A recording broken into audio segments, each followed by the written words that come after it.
This is the ultimate guide to becoming a highly skilled, stylish player in Final Fantasy 16. Now, if you haven't already done so, I did make one of these already, a more basic combo guide that you can check out in the description down below. So definitely try to go back and watch that before watching this video. As many of you who follow the channel may know, I absolutely love the combat in this game because of the sheer amount of playstyles available to the player to experiment with, as well as the high skill ceiling it takes to really master everything from combos, parries, iconic feats, balancing style and optimal play, among many more. Some of you may not want to play stylish, and that is completely fine. Final Fantasy 16 caters to whatever playstyle you're comfortable with, a combat system that gives that freedom to explore whatever you want. But this video is for people who want to learn how to balance stylish play and being optimal to achieve the most efficient gameplay style for you. So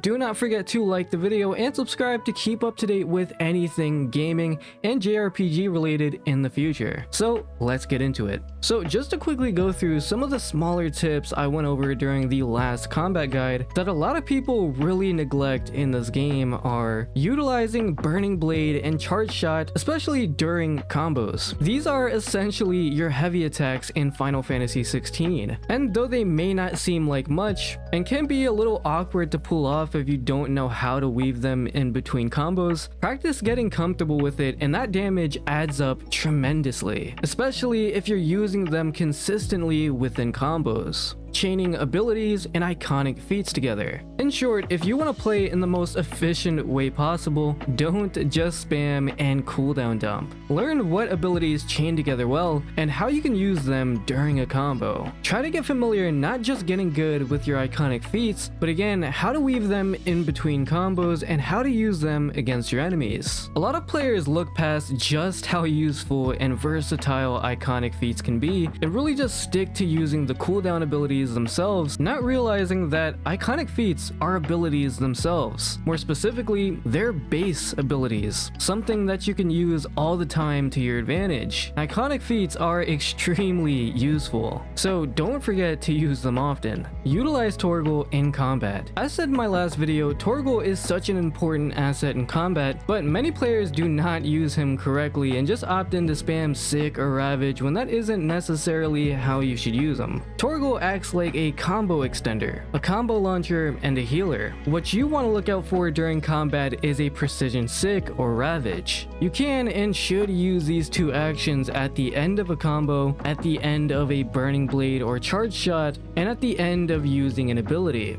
Get very comfortable with Torgal because you'll find out that he adds a lot of combo potential to what's already there. Keep cycling icons. Don't just be complacent in sticking to one particular icon for an entire battle, as not only does this reduce the damage that you do by not using other abilities available to you, but you're also just limiting yourself to the many options that you have in general, to the iconic feats that all have unique abilities that you want to be using. In short, try to practice getting comfortable with all of the tools at your disposal. I've always recommended to the people who've asked to straight up take advantage of the training area if you really want to push the combat further. The thing is, Final Fantasy 16 stands out as the first true action game in the series. Its gameplay is built like a stylish action game and the combat reflects that very well. This was also what the devs had pushed the game as during its entire marketing run. The combat is built around player expression and style, and most people make the mistake of trying to play it like a strategy RPG or a hybrid like Final Fantasy VII Rebirth. I know this because I've spoken to many people who've told me they made the same mistake of trying to play it that way, but later they found more joy in the combat when they just started playing it like a stylish action game. Because, well, that's what Final Fantasy 16 is. And the fact that the combat is designed more like a true action game than anything we've seen in the series, it has naturally sparked a lot of controversy around it because of how much it shifts that more traditional gameplay direction. But that is neither here nor there, because if you enjoy the combat enough to watch this video, then you're here because you don't care about that controversy. You're someone like me who likes action games, who likes the combat here and just wants to get better at it. And that is where the next section of the video comes in. Now, to get into what I feel is the most important thing to keep in mind if you really want to get more skilled with the combat is learning to balance style and optimal play. It's definitely easy to tell someone to be more stylish and learn combos in a,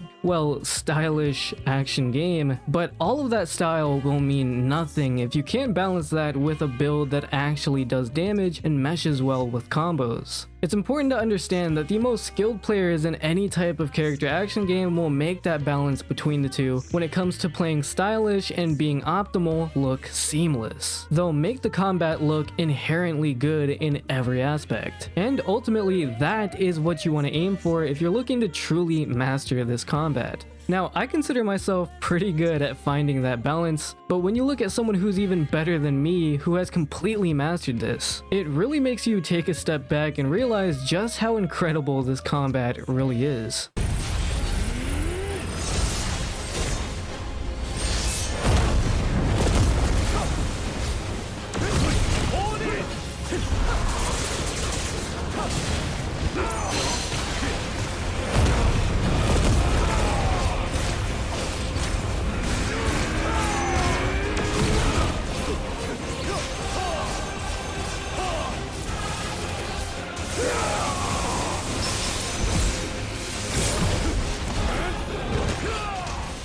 Now, what I usually like to do is find a good mix between high DPS, stagger, and ultimate abilities. Usually sticking to one ultimate, as ultimate abilities not only take a long time on cooldown, but equipping more ultimates just means less combo potential with your more freeform abilities in the game. I mentioned in my previous combat guide that many people look at base combat and abilities as two separate things, thus leading to spamming and cooldown dumping the entire time. What you really want to aim for is getting into the mindset of seeing abilities as just another form of combo potential that you can mesh together with your base actions. Learn to chain base combos and abilities together and make it look seamless. Maybe you're doing Wicked Wheel into a charge shot or Burning Blade, and then into another ability right after. Again, instead of seeing abilities as something separate to your base moveset, think of them as an extension of your base combos. Now, to get into what is probably the hardest skill to grasp in this game is parrying. More specifically, getting consistent parries, especially if you want to look inherently stylish while dealing lots of damage. You see, parries do so much more than simply slow down time when you clash. The actual benefits that make it absolutely worth learning parries is the fact that not only do they give you a small pocket of crit damage after landing one, but they also significantly speed up your cooldown rates. And this is something that most people don't know about parries or about the combat in general, because most people just simply don't bother landing them at all, or at least they don't intentionally, because it's one of the more harder actions to pull off consistently. However, that's the point. It's high risk, high reward. If you can learn how to consistently pull off parries, not only are you getting a significant boost in damage, but every time you land one, again, you're speeding up your cooldowns. So just think, if you're consistently landing parries, cooldowns are pretty much non-existent. Not to mention the numerous and countless accessories that,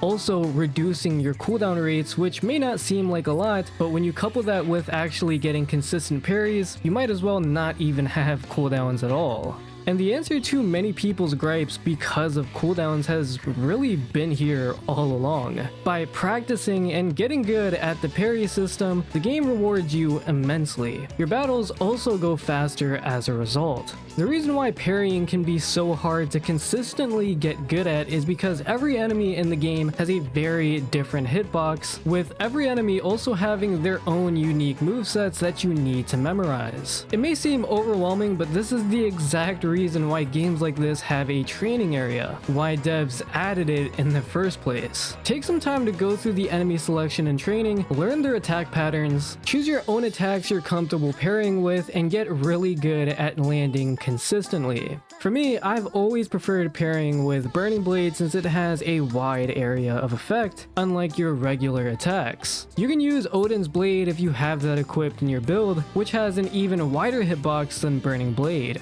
So overall, by using the combat mechanics to their fullest when you're talking about everything from magic bursting, Burning Blade and charge shot, Torgal, learning to chain your abilities together with your combos, and consistently getting good at parrying, you'll inherently be playing stylish and optimal by keeping all of these in mind, by playing well and fully utilizing every combat mechanic to the fullest. So I could certainly talk about what you can do in this game, but I think a full visual demonstration of what you can really pull off here is necessary. I'll showcase some combo strings that you can try out for yourself using multiple unique builds.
So someone like myself who's been playing this game pretty much consistently since its launch for hundreds upon hundreds of hours, the skill ceiling of this combat is extremely high if you're someone who wants to push the combat further, especially in its combo potential and build variety. The value of performing combos isn't just to be stylish, but by playing more aggressive and fully utilizing the combat mechanics like consistently parrying, chaining abilities together, you'll be stun locking enemies and making fights go way faster as a result, all while making combat look both stylish and efficient all the same, making it look incredibly natural. So definitely make sure to experiment in the training area and simply mess around for a while to get comfortable with your own builds. I've always stressed how fun these games can really be when you experiment with what the combat offers, even if it doesn't force you to play that way or adds any extrinsic value for performing those combos. Because I know for myself, if the combat has that intrinsic value, it's something that is inherently fun for me to play, then that's really all the reason I need to experiment further. I mean, I buy character action style games because I'm expecting to combo, because the combat allows for me to play at that level. I don't need a reward, that extrinsic value for doing something I'm already expecting to do in a character action game. At least that's how I see it. Anyway, I hope this more in-depth combat guide of Final Fantasy XVI gave you a better understanding of how to become a more skilled player overall. Not just in becoming more stylish, but fully utilizing everything available to you to inherently make the combat feel natural and efficient. Anyway, with all of that said, I will catch you guys in the next one.